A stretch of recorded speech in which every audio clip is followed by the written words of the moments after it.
अस्सलाम वालेकुम। सब्ट्रैक्शन के खास ट्रिक के साथ मैं हूं सफ़ीना और आप देख रहे हैं द मैथ कॉर्नर। आज हम देखेंगे एक ऐसी ट्रिक जो खास तौर पर छोटे बच्चों के लिए है, जिनको जब सब्ट्रैक्शन करवाई जाती है तो वो काफ़ी डिफ़िकल्टी फील कर रहे होते हैं। आज हम देखेंगे कि जब हम डिजिट्स को 2 डिजिट नंबर्स को जब हमने 9 के साथ सब्ट्रैक्शन करनी हो तो हम उसको ईजिली कैसे कर सकते हैं।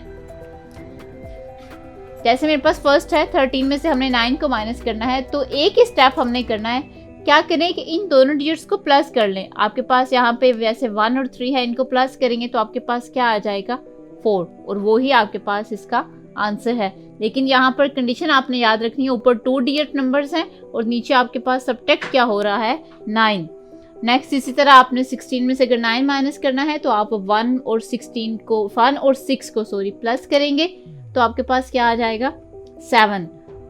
यही आपके पास इस क्वेश्चन का आंसर है।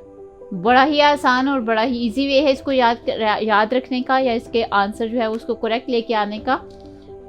1 में 5 प्लस करेंगे तो आपके पास क्या आ जाएगा 6। 15 में से 9 माइनस करने का आंसर आपके पास क्या बनेगा 6।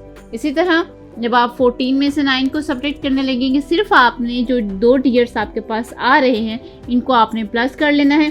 4 में 1 प्लस करेंगे तो आपके पास क्या आ जाएगा 5। इट मीन्स कि जब आप 14 में से 9 को माइनस करेंगे तो आपके पास क्या आ जाएगा 5। इसी तरह 12 में से आपने क्या सब्ट्रैक्ट करना है 9, तो आप क्या करेंगे सिर्फ और सिर्फ जो फर्स्ट 2 डिजिट्स हैं इनको प्लस करेंगे। 1 और 2 को प्लस करने से आंसर क्या आ रहा है 3। 18 में से 9 को सब्ट्रैक्ट करना है। इसका आंसर आप मुझे कमेंट सेक्शन में कमेंट करके बताएंगे और मुझे ये भी बताएंगे कि क्या ये ट्रिक आपको इसका सोल्यूशन करने में हेल्पफुल साबित हुई है या नहीं। आपने देखा कि इस ट्रिक से हमने अपने मनफी के क्वेश्चंस का आंसर 2 सेकंड में हासिल कर लिया। ऐसी ट्रिक से भरपूर वीडियोस को देखने के लिए हमारे चैनल को सब्सक्राइब करें। शुक्रिया।